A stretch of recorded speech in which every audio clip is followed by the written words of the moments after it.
आज बंगाल पर पूरे देश की नजर रही।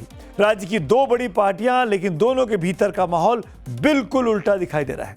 बीजेपी में जश्न तो टीएमसी में शोक है। शुभेंदु सरकार के कैबिनेट विस्तार की चर्चा हर जगह थी, तो ममता बनर्जी की बैठक से उनके ही विधायकों के गैर हाजिर होने की खबरें खूब वायरल है। 4 मई को चुनाव खत्म हुए थे, बीजेपी बम्पर जीती है। अभी 1 महीना भी नहीं हुआ है, टीएमसी के 2 विधायकों को आज ममता बनर्जी ने पार्टी से निकाल दिया। एक उम्मीदवार चुनाव मैदान छोड़कर भाग चुका है, जहांगीर। 2 बड़े नेताओं को जनता के गुस्से का सरेरा बीते 2 दिनों में शिकार होना पड़ा, अभिषेक बनर्जी और कल्याण बनर्जी। यानी टीएमसी पर चारों तरफ से इस वक्त आफत बरस रही है। बंगाल में आज पहली बीजेपी सरकार का एक विस्तार हुआ, 35 नए मंत्रियों ने शपथ ली है।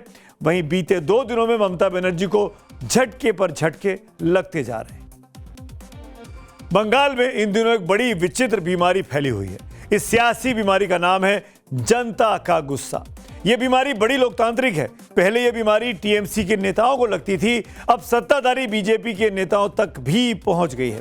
फर्क सिर्फ इतना है कि जब यह बीमारी ममता राज में लगी थी तो टीएमसी के अभिषेक बनर्जी ने उसका नाम जनता का गुस्सा रखा था, और अब जब वो खुद इस बीमारी के लपेटे में आ गए हैं तो टीएमसी की तरफ से इसे लोकतंत्र पर हमला कहा जा रहा है।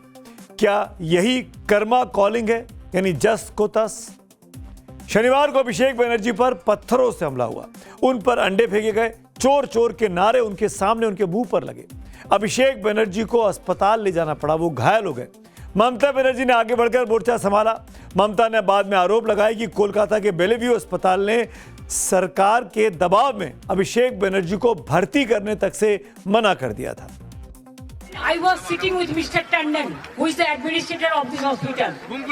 He was sitting behind me and he was requesting me that he is getting threat call from the police in different corners, and that time he was talking to DC South, and also the BJP leaders are threatening to him, so that though doctors advise to admit them, they should not admit Abhishek Banerjee because this is a government desire. Abhishek Banerjee के बाद TMC के सांसद कल्याण बनर्जी रविवार को गए थे लोगों से मिलने हुगली। कल्याण बनर्जी चंडीतला पुलिस स्टेशन में ज्ञापन सौंपने जा रहे थे, तभी उन्हें भीड़ के गुस्से को झेलना पड़ा। They were abusing me, but I was proceeding. And that point of time, a stone was thrown at my head. It is now 2 hours ago. Yes. Yes. TMC सांसद कल्याण बनर्जी अपने ऊपर हुए हमले को हत्या की कोशिश करार दे रहे हैं, तो वहीं शुभेंदु सरकार के मंत्री कल्याण बनर्जी पर स्क्रिप्टेड ड्रामा करने के आरोप लग रहे हैं। केवल ड्रामा, उनका ड्रामा हम पार्लियामेंट में भी देखे हैं, यहाँ भी जगह जगह देखते हैं, तो उनको कोई सीरियसली लेता नहीं। ऐसे एक व्यक्ति इतना सीनियर एडवोकेट, लीडर, एमपी, उनके व्यवहार लेके हमेशा कंप्लेन आया। उनके पार्टी के महिला एमपी काकोली घोष दस्तीदार पार्टी को चिट्ठी लिखा, लोकसभा स्पीकर को भी उन्होंने कंप्लेन किया उनके खिलाफ। महुआ मैत्रा और एक एमपी है, इनके साथ इनकी कैसी व्यवहार रही सब जानते हैं। सर पर अटैक हुआ तो कहीं भी खून निकला है? झूठा पार्टी, झूठा प्रपंच बना के दिखाना चाहते हैं, उसको कौन विश्वास करता है? ममता बनर्जी को देख के मन लागे, बंगला में तो बात है ना, उसके लिए पूरा सही लागू है। राजनीति भी बड़ी अजीब चीज है। यहाँ एक ही चीज का नाम समय और मौसम देखकर बदल जाता है। जैसे गांव में एक ही भैंस को मालिक लक्ष्मी कहता है और पड़ोसी मुसीबत। ऐसा मैं क्यों कह रहा हूं, इसे समझने के लिए 5.5 साल पीछे आपको लिए चलूंगा। वो साल था 2020 का। बीजेपी के तत्कालीन राष्ट्रीय अध्यक्ष जेपी नड्डा पश्चिम बंगाल के 2 दिवसीय दौरे पर थे। वो कोलकाता से दक्षिण 24 परगना जिले के डायमंड हार्बर में पार्टी कार्यकर्ताओं की बैठक को संबोधित करने जा रहे थे। ये उस वक्त की तस्वीरें आप देख सकते हैं। डायमंड हार्बर पहुंचते ही उनके काफिले पर ईंट, पत्थर और कांच की बोतलें फेंकी गई। डायमंड हार्बर सीट से ही अभिषेक बनर्जी सांसद हैं आज की डेट में, इसको याद रखिए। जेपी नड्डा की कार बुलेट प्रूफ होने के चलते वे सुरक्षित बच गए, लेकिन उनके काफिले में शामिल नेताओं की गाड़ियों के शीशे टूट गए। कई कार्यकर्ता उस वक्त घायल हुए। इस वीडियो को भारतीय जनता पार्टी ने याद दिलाया कि कैसे उनके नेताओं के साथ क्या व्यवहार टीएमसी ने किया था। इस वक्त पूरे देश में सवाल उठा था कि क्या राजनीतिक विरोध का यही एक तरीका है हिंसक हो जाना? क्या बंगाल में कानून का राज नहीं बचा है? लेकिन तब सरकार चलाने वाली तृणमूल कांग्रेस की तरफ से क्या कहा गया था, ये भी आप जान लीजिए। तब अभिषेक बनर्जी ने कहा था कि ये जनता का गुस्सा है, मैं इसमें क्या कर सकता हूं। उस समय अभिषेक बनर्जी ने पत्थर फेंकने को जनता का गुस्सा बताया था, लेकिन आज जब वही जनता टीएमसी नेताओं के खिलाफ लगभग उसी अंदाज में नाराजगी जाहिर कर रही है, तब टीएमसी को लग रहा है कि लोकतंत्र खतरे में आ गया है। अचानक लोकतंत्र आईसीयू में पहुंच गया है।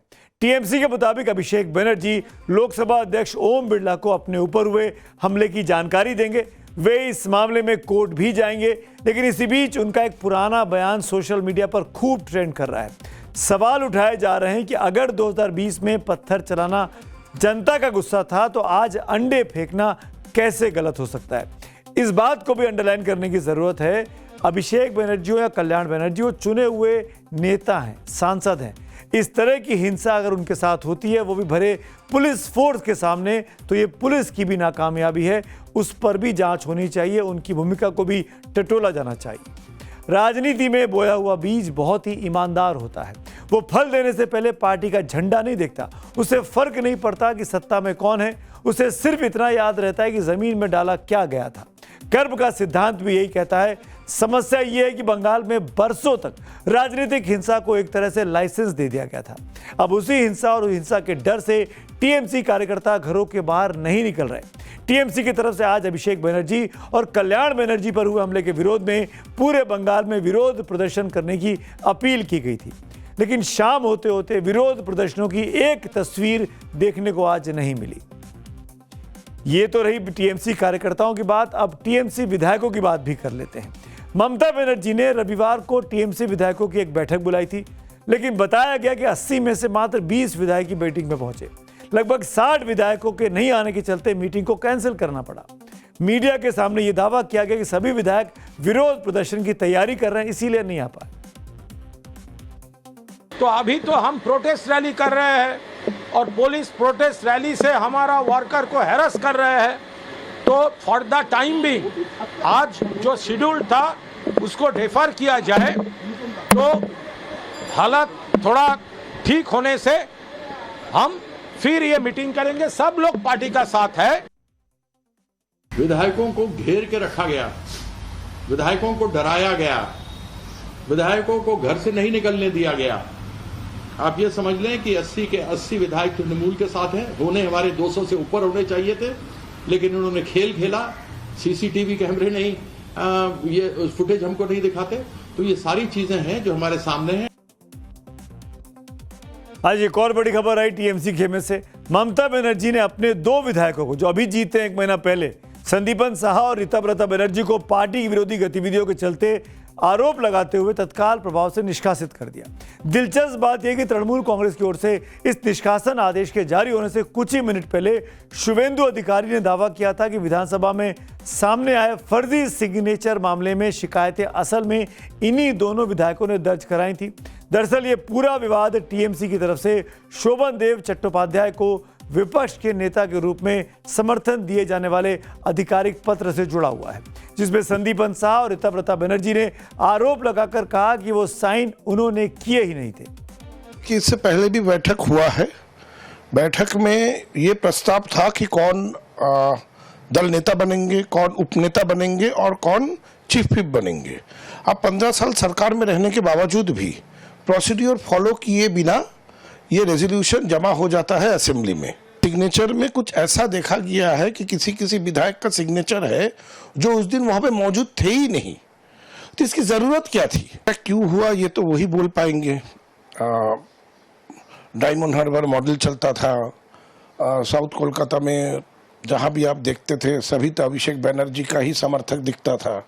तो अब अचानक वो समर्थक क्यों नहीं रहे, इसका जवाब मुझे लगता है सबसे अच्छा अभिषेक बनर्जी ही दे पाएंगे। ममता बनर्जी का तृणमूल एक दूसरी तृणमूल था। ममता बनर्जी का तृणमूल से ये हाईजैक हो चुका है। अभिषेक बनर्जी का लीडरशिप में ये नया जो कॉर्पोरेट एजेंसी, हम लोग तो अभिषेक से मिल नहीं पाते थे, हम लोग को गोदरेज वाटर साइड में जाना पड़ता था। आपको बता दूं कि इसी कथित फर्जी साइन केस की जांच बंगाल की अब सीआईडी कर रही है। इस मामले में अभिषेक बनर्जी को आज पेश भी होना था, लेकिन उन्होंने खराब सेहत का हवाला देते हुए सीआईडी के सामने पेश न होकर 2 हफ्ते का और वक्त मांगा है। एक तरफ टीएमसी के भीतर टूट, बगावत और असंतोष की खबरें हैं, तो दूसरी तरफ मुख्यमंत्री शुभेंदु अधिकारी अपनी सरकार को मजबूत करने में जुटे हैं। आज लोक भवन में शुभेंदु सरकार का पहला मंत्रिमंडल विस्तार हुआ। राज्यपाल आरएन रवि ने 35 नए मंत्रियों को शपथ दिलाई। इसमें 13 कैबिनेट मंत्री, 3 इंडिपेंडेंट चार्ज के मंत्री और 19 राज्य मंत्री शामिल हैं। इस विस्तार के बाद शुभेंदु सरकार में मंत्रियों की कुल संख्या 41 हो गई है। लेकिन खबर सिर्फ इतनी नहीं है कि कितने मंत्री बने, असली खबर है कि इस मंत्रिमंडल विस्तार के जरिए क्या राजनीतिक संदेश शुभेंदु अधिकारी ने दिया है। इस पूरी कवायद में 4 बड़े समीकरणों का ध्यान रखा गया है। ध्यान से देखिए। सबसे पहला, आरएसएस का रिप्रेजेंटेशन। मंत्रिमंडल में ऐसे चेहरों को जगह दी गई है जिनका बैकग्राउंड आरएसएस से सीधे जुड़ा रहा है। दूसरा, क्षेत्रीय संतुलन। उत्तर बंगाल, दक्षिण बंगाल और रणबंग यानी पश्चिमांचल के तीनों इलाकों को प्रतिनिधित्व देकर यह संदेश देने की कोशिश की गई कि सरकार किसी एक इलाके की नहीं बल्कि पूरे बंगाल की बनी है। तीसरा जो संदेश है, पुराने और नए विधायकों का बैलेंस है। पुराने और अनुभवी विधायकों के साथ साथ नए चेहरों को भी मौका दिया गया है। चौथा, सामाजिक रिप्रेजेंटेशन। राजवंशी समाज है, अनुसूचित जाति है, अनुसूचित जनजाति है और मथुआ समाज के नेताओं को भी मंत्रिमंडल में शामिल कर शुभेंदु अधिकारी ने सामाजिक समीकरणों को साधने की भरपूर कोशिश की है। यानी आज का विस्तार सिर्फ मंत्रिमंडल विस्तार नहीं है, एक तरह से 2029 की चुनावों की राजनीतिक तैयारी का खाका भी आप इसको मान सकते हैं।